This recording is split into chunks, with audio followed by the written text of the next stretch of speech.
Bismillahirrahmanirrahim. Alhamdulillahirabbil alamin.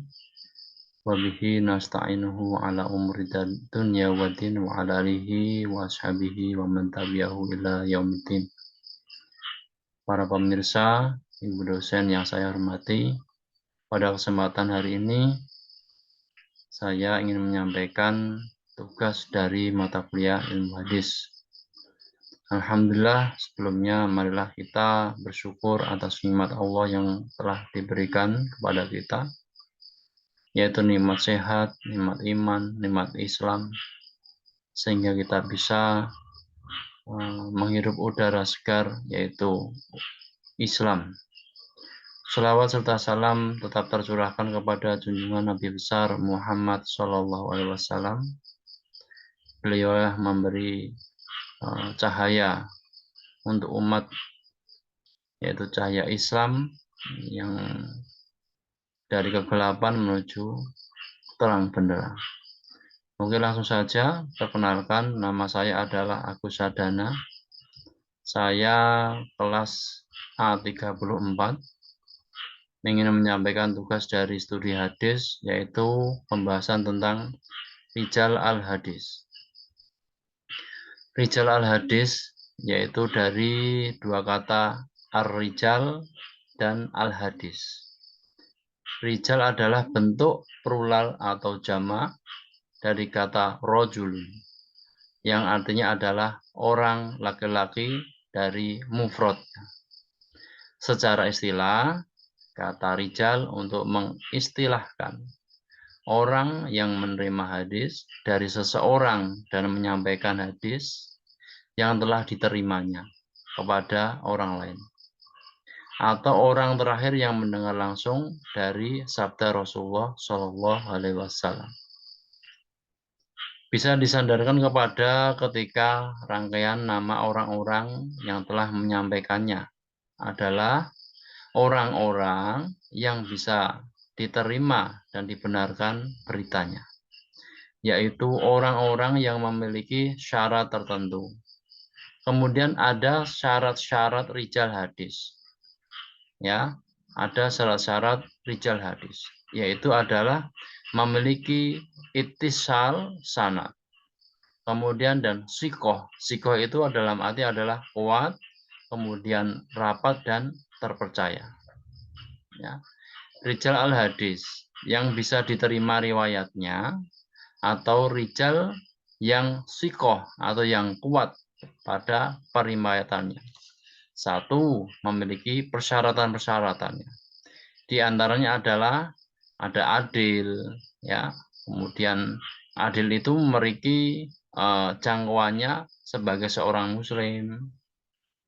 Kemudian dia adalah balik atau mumayyiz. Kemudian berakal sehat, kemudian bukan orang gila, tidak fanatik. Jadi ia tidak melakukan dosa besar atau sering melakukan dosa kecil. Dan menjaga muruah atau harga diri. Ya. Muruah di sini adalah sifat yang harus dipegang, karena kalau seseorang yang tidak diterima hadisnya, maka adalah dia hadis yang tidak bisa atau cacat gitu ya. Kemudian sebab-sebab tidak diterimanya periwatan hadis. Satu, ada al-kizib. Dua, ada al-mutahammim. Ketiga, ada al-fisq. Kemudian ada al-bid'ah. Yang kelima adalah jahalah. Maksud dari sebab-sebab tidak diterima yang saya sebutkan tadi apa saja? Yaitu satu, al-kizib atau dalam arti bohong. Ya. Bohong di sini perawi memiliki sifat berbohong, sering berbohong, baik dalam pembicaraan sehari-harian atau juga pernah berbohong ketika meriwayatkan hadis. Jadi ini juga termasuk sebab tidak diterimanya periwayatan hadis. Yang kedua adalah amutahamma bi al-kizib, yaitu dianggap bohong. Yaitu ada dua kemungkinan, ya. Pertama, perawi sering bohong dalam ucapan sehari-hari. Jadi kalau seorang perawi mengucapkan ucapannya, kemudian dia berucap bohong, tidak pernah ditemukan bahwa dia telah berbohong ketika meriwayatkan hadis. Itu juga termasuk sebab-sebab tidak diterimanya periwayatan hadis. Yang ketiga apa? Adalah al-fisq. Al-fisq itu adalah al-fasik, di mana perawi sering melakukan dosa kecil ataupun pernah melakukan perbuatan dosa besar. Ini adalah syarat atau sebab tidak diterimanya hadis. Ya. Kemudian ada al-bid'ah. Ya. Al-bid'ah ini adalah perawi pernah melakukan perbuatan bid'ah atau perbuatan yang cara ibadah yang baru atau melaksanakan ibadah-ibadah yang tidak pernah disyariatkan di dalam Al-Quran atau di As-Sunnah atau di dalam Islam, seperti itu. Yang kelima adalah al-jahalah, artinya perawi memiliki sifat bodoh, ya, tidak mengetahui tentang keadaan para periwayat hadis dan tidak mengetahui ajaran agama Islam secara benar, itu ya. Kemudian pembahasan bersifat dobit, yaitu artinya adalah diartikan adalah kuat, tepat atau disyariatkan bagi seorang rijal al-hadis, yaitu memang syariat atau syaratnya menjadi perawi itu ya dobit, ya, yaitu rijal hadis fi al-kitabah dan dobit fi al-hifzi. Nah, maksudnya apa? Maksud dari dobit fi al-kitabah artinya adalah kuat dalam menjaga tulisan-tulisannya, yaitu perawi harus memiliki kekuatan dalam menjaga tulisan-tulisannya. Dan seandainya sekiranya tulisan hadis yang dimilikinya dibutuhkan, dia bisa menunjukkan dengan cepat dan akurat. Maka jika tidak meliputi persyaratan tadi, tidak cepat dan akurat, maka dia ada kerusakan di dalam periwayatannya. Kemudian dobit fi al-hifzi, ya, dobit fi al-hifzi, yaitu kuat dalam menjaga hafalannya, ya, yaitu seorang perawi harus kuat dalam menjaga hafalannya, dan sekiranya hafalan hadisnya dibutuhkan, dia bisa menyebutkannya.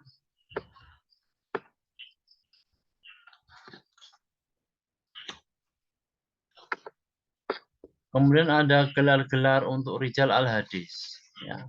Di sini gelar-gelar untuk rijal al-hadis adalah satu, ada al-musnad, kemudian thalib al-hadis, ya, kemudian al-hafiz, ya. Al-hafiz ini ada pembagian-pembagiannya. Ada persamaan al-muhadis, ada al-hafiz lebih tinggi derajatnya, ada gelar hadis yang dapat mensahihkan sanad dan matan. Kemudian orang yang memadukan sifat-sifat muhadis, ya. Kemudian al-Mizzi juga mengatakan al-hafiz adalah orang yang banyak menghafal. Nah, jadi itu termasuk gelar-gelar ar-rijal. Yang selanjutnya adalah ada Amirul Mukminin fi al-hadis. Ya. Kemudian ada Khalifah al-hadis. Nah, keterangannya apa? Ya, keterangan al-musnad, yaitu orang yang meriwayatkan hadis dengan sanadnya, baik ia mengetahui atau tidak. Jadi orang yang meriwayatkan hadis dengan sanad-sanadnya atau urutan-urutannya, maka ia mengetahuinya atau tidak, maka al-musnad disebut dengan at-talib, al-mubtadi, dan ar-rawi. Ya, itu namanya al-musnad.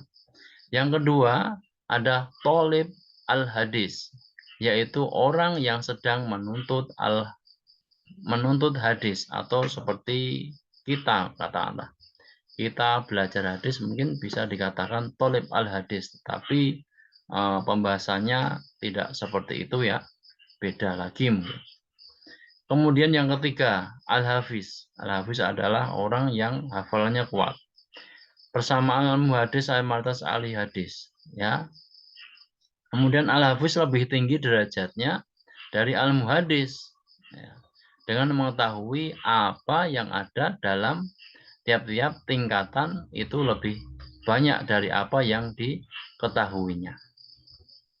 Gelar al-hadis yang dapat mensyahihkan sanad dan matan hadis dan dapat mentakdilkan dan menjarahkan periwayatannya. Al-Hafiz harus menghafal hadis-hadis sahih, mengetahui periwayatan yang banyak, ya, prasangka, ilat hadis, istilah-istilah muhadis. Kemudian orang yang memadukan atau sifat-sifat muhadis ditambah dengan banyaknya hafalan dan banyaknya jalur agar dapat disebut al-hafiz. Nah, al-hafiz ini adalah orang yang menghafal 100 kurang lebih 100.000 hadis, baik dalam segi matan, kemudian sanadnya, meski dengan jalur beragam. Kemudian Al-Mizzi juga mengatakan Al-Hafiz adalah orang yang banyak menghafal lebih dari 100.000 hadis, lengkap dengan sanadnya, maka dijuluki Hafidh Hujjah. Contoh, ada Al-Iraqi, kemudian Syarifuddin Al-Dimyati, kemudian ada Ibnu Hajar Al-Asqalani, dan lain-lain sebagainya. Al-Muhadis untuk gelar ini ada beberapa pendapat. 1. Al-Muhadis Mutaqaddimin. Al-Hafiz dan Al-Muhadis itu searti, ya.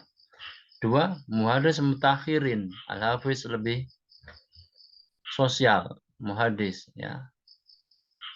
Al-Ta'jul Al-Subhi mengatakan Al-Muhadis orang yang dapat mengetahui sanad-sanad ilah-ilah. Kalau sanad ilah, nama rijal, kemudian najil rendah, memahami kutub Asyitah, Musnad Ahmad, Sunan Al-Baihaqi, Majmu' Tabrani, dan menghafal hadis sekurangnya lebih dari 100 buah. Orang yang mahir dalam bidang hadis, baik segi riwayah maupun diroyah, mampu membedakan yang lemah dan yang sahih, mengenal ilmu dan peristilahannya, mengenal muhtalif dan mu'talif dari para periwayatnya, dan memperoleh dari imam hadis. Al-Hujjah, ya, gelar keahlian bagi para imam yang sanggup menghafal 300.000 hadis, baik matan, kemudian sanad, maupun perihal si periwayat, ya, terhadap keadilannya, kecacatannya, biografinya yang mendapat gelar. Adalah 1, ada Hisham bin Urwah, ada Abu Huzail Muhammad, ada Ibnu Al-Walid, dan Muhammad Abdullah bin Amr. Ya. Kemudian ada Al-Hakim. Al-Hakim adalah orang yang mengetahui seluruh hadis yang diriwayatkan, baik dari segi sanad, qimatan, jarah atau tercelahnya, ta'dil terpuji, dan sejarahnya. Setiap periwayat diketahui sejarah hidupnya, perjalanan guru. Kemudian ada Amirul Mukminin fil hadis, yaitu julukan diberikan kepada Abdurrahman ibnu Abdillah ibnu Zakwan al-Madani, Az-Zannat, Syu'ban ibnu Hajjaj, Sufyan as-Sauri, Imam Malik bin Anas, Imam Bukhari, dan lain-lain. Ya, Imam Malik bin Anas, Imam Bukhari, dan lain sebagainya. Kemudian ada diberikan gelar khalifah. Ya. Gelar ini diberikan kepada khalifah setelah khalifah Abu Bakar radhiyallahu an, yaitu yang mengingat jawaban Nabi atas pertanyaan seorang sahabat tentang siapa yang dikatakan khalifah, yaitu orang sepeninggal Nabi Muhammad SAW yang meriwayatkan hadisnya, ya, para muhadis pada masa itu, seolah-olah berfungsi khalifah dalam menyampaikan sunnah. Contohnya ada Syu'bah ibnu Hajjaj, Sufyan as-Sauri, Ishaq ibnu Rahawai, Ahmad ibnu Hambal, Al-Bukhari, Ad-Daruqutni, dan Imam Muslim. Mungkin cukup sekian dari apa yang saya sampaikan. Mohon maaf jika dalam penyampaian saya kurang begitu detail. Terima kasih atas perhatiannya. Semoga bermanfaat. Semoga menjadi ilmu yang barokah untuk kita semuanya. Akhirul kalam. Wassalamualaikum warahmatullahi wabarakatuh.